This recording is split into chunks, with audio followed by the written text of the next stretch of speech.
Welcome back to the Ultimate Frontline Leadership Training Podcast. My name is Mike Quinn, and I'm your host. Last week we talked about a superpower that managers have is empathy. Put to great use, and empathy will solve a lot of problems correctly and save a lot of pain. What I've noticed lately that not a lot of managers are showing empathy, but rather they're showing their kryptonite. And their kryptonite is ego. A lot of managers today think, they are, the top of the pyramid. They fix everything. They manage everything. Everything works great because of them. And that's really not very true. Without them, the night probably still would have gone okay. Without your crew, you definitely wouldn't have a night. So your ego, thinking that you're responsible for all the wins of the evening, it robs your crew of the much needed celebrations after the fact that they did something great and they saved the night. They should be celebrated. And if you run in and take credit for it, that's going to produce a lot of resentment bank money right there. So if empathy is your superpower, ego is your kryptonite. How can you tell how much ego you have in the game? Well, it's pretty easy. If other people feel negatively about you and that's nothing to worry about, well, you got a little bit too much ego going, because nobody has that much goodwill that they can just do anything they want and everybody will still love them. You really got to be careful with your ego. If all your crew needs to do is listen to what you're saying and everything will be okay, you got a bit of ego going on there. If all that is needed to run a tight ship is you, okay, could be a good sign that you've got a bit of ego going on. If you don't understand why everyone just doesn't love you the way you think they should, you've got a bit of ego going on. If everyone would just stop complaining and do what you're telling them to do, and everything would be okay, again, you're taking way too much credit for what's going on in the night. Now, there are probably lots of instances where you do come in and save the day and things work out great, but to claim everything that good happened that night was because of you, that's some major ego. And I've seen managers, that's all they think is, I showed up and that's why everything's working great today. The problem is that ignores the contributions of your crew, and they're going to resent that. If you tell yourself, I don't know why we need so many people when I'm doing all the work, okay, there's some ego there. Thinking your stuff don't stink puts blinders on your performance and hobbles the performance of your crew. When you take away the contributions and give them to yourself, nobody's going to want to work with you. No crew, no team likes their leaders taking all the credit. And then they're going to run from the credit. When anything goes wrong, they're going to pass the blame. And they're going to point fingers at now all of a sudden the crew shows up and it was their fault. And really, good leaders don't take credit, they give credit. Right? Leaders don't look for rewards, they look for reasons to reward their team. Leaders don't seek praise, they seek reasons to praise their teams. Leaders don't need to solve all problems. They need to empower their teams to solve their own problems. And leaders don't blame others for what's going wrong. They take the blame, they find out what went wrong, and then they fix it. And that's what a real leader does. And leaders don't wait until problems rear their ugly heads. They proactively search for ways things can go wrong and then make sure they don't. If you think the world revolves around you, it doesn't. And the sooner you get your ego checked, the better equipped you'll be to find real solutions to the things that have defied resolution in the past. All right. If things just keep going on and going on and going on, and you don't seem to be able to fix it, you might want to get out of the way. The problem might be you. And try and remember this. No one knows everything, right? You know that. I know that. Everybody knows that. Nobody knows everything. But when you show up to work, there's a lot of people that think they know everything. And you'll not learn anything new if your glass is full. All right. Try pouring more water into a full glass, and it just goes all over the table and all over everything else.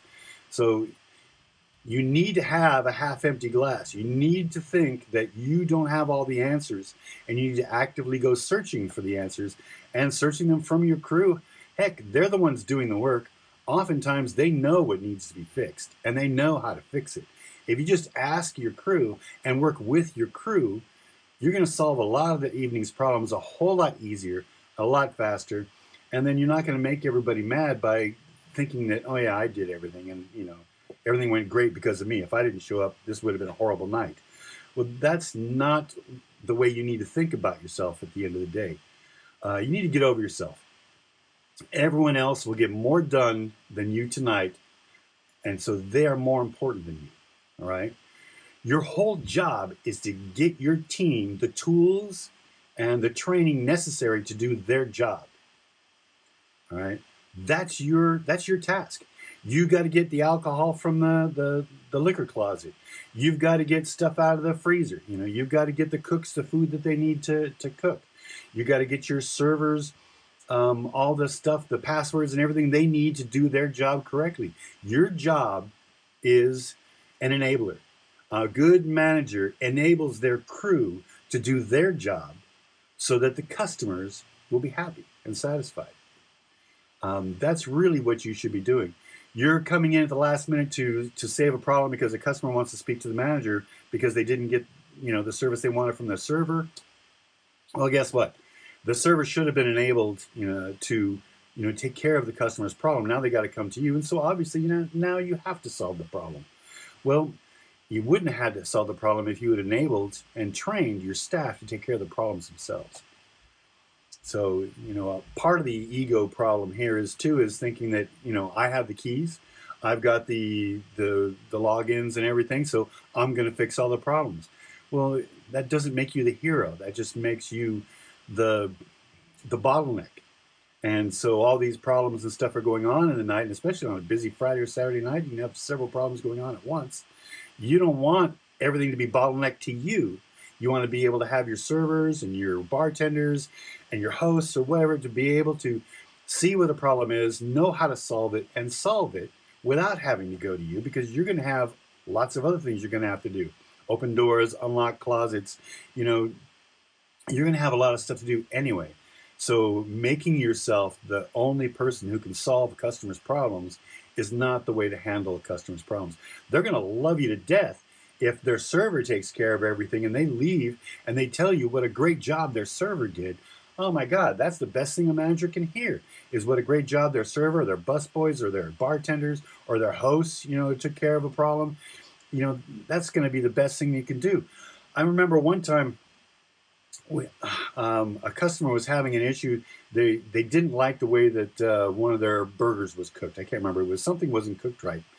And a cook was just happened to be sitting in a table behind them eating their lunch or their dinner, whatever it was. And so, they heard what was going on. So they got up, went back, fixed the problem. They cooked them a brand new burger, whatever it is, brought it out to them before, the server actually got to me, and I got to figure out what the problem was. I wrote it down. And then by the time I went to go back to the cooks to tell them to make me a new one, he'd already done it. Now, this was an enterprising young man who saw there was a problem, didn't wait for the manager to tell him to do it. They knew what to do to fix it, and they fixed it. That was the best way to solve a problem, is enabling your team to be able to solve the problems that their customers are facing. Your job is to solve the problems your employees are facing. Now, helping the customer out with theirs, maybe sometimes a server isn't going to be able to help a customer, and they're going to need to speak to a manager.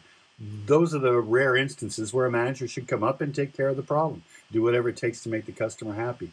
But in the meantime, servers, bartenders, hosts, everybody can be enabled to make sure the guest is happy and satisfied before they leave. So it's not you, okay? If you're a manager and thinking that you're the reason why everything goes great that night, it's not you. It's everybody else. And they need to be recognized for it, and they need to be rewarded for it and celebrated for it. And that will promote more of this action. When that guy fixed the burger and stuff, and we told everybody around what had happened, and all the team learned, that the cook, was sitting right there, heard what the problem was, went back, fixed them a problem, and served it up again. That person was the hero for the night, and everybody on the team wanted to be a hero too. They wanted to be able to solve somebody's problem and to be the hero. It was something everybody was looking forward to doing. And I got the heck out of the way, and I was hoping everybody would do that because that would make the best team night ever. And so if you can get your crew to do this every single night, then your job is a piece of cake. You're going to have a wonderful job talking to all the customers who are having a great time in your restaurant or your hotel or wherever you happen to be working. So that's really what you need to do. Your ego is your kryptonite. If everything falls on your shoulders for whatever reason, that is not a correct way to run a business. There should be many points of interception where a customer can be intercepted, and their problem or their needs can be fulfilled. Then great. Then that's what you're really looking to do. You're looking to train your staff to take care of customers the best that you possibly can. And it's only when things go above and beyond that a manager needs to come in and maybe do something above what maybe they're allowed to do. Like a server can't just comp everybody's check and say, okay, see you later, have a nice day, we paid for it. There's going to be some limits to that, but those limits should be well within a normal day, in the night of a working restaurant or hotel. It should be normal, run-of-the-mill type of thing to do for an employee to solve a customer's problems. Customers will love it. If an employee can solve their problem, they're happy. They don't need to talk to a manager. A manager is not necessary unless it's a big thing that the team is not authorized to handle. Then you go get the manager. But otherwise, employees should be solving all the customers' problems that they possibly can. And that should be your job, is to teach them, to train them how to do this, to show them what the limits are and let them know that anything outside those limits, come and get me. But otherwise, within these limits, you're authorized to go ahead and take care of that type of stuff. And then at the end of the night, you want to go through and say, okay, great. One server, comped 6 things. Why was that 6 things? Was there did the kitchen back up? Did something happen? Why is this happening? Or, you got to make sure that there aren't some enterprising servers who are using this discount thing to make a better tip. So you got to make sure that, you put some constraints on it, or you put some guardrails on it, so they know that, okay, but, at the end of the night, you're going to check with me and you're going to tell me what happened to these things, so that, this doesn't go on every night, and a single server comps 20 meals every single night. That's not going to happen. So you need to make sure that there are some guardrails for it. But otherwise, train your crew. Make sure your crew knows they are the ones who are the most important people in the building. They're the ones who can solve the customer's problems. They're the ones who can fulfill their needs. And so they're going to be the ones who are going to be recognized and rewarded for that. Okay? So check that ego. Remember, just because you're the manager doesn't make you the most important person in the building, because you're not. You are the support person.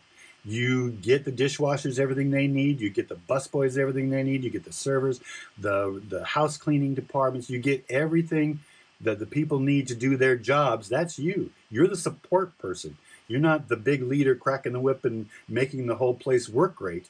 You're the person that's giving everybody the tools and the training to make the place run great. Okay, so ego is your kryptonite. Check that ego, and you'll have a much happier workforce, because you're going to give the crew a chance to shine. And really, that's all anybody, when they show up to work, is they want to be able to shine that day. So let them shine. Show them and reward them for shining, and they'll do it more often. And if you really want to get over yourself, here's a good way to do it. Just remember this saying. The only person that's dumber than the person who thinks they know it all is the person that's arguing with them. All right? All right, thanks. I'll see you next week.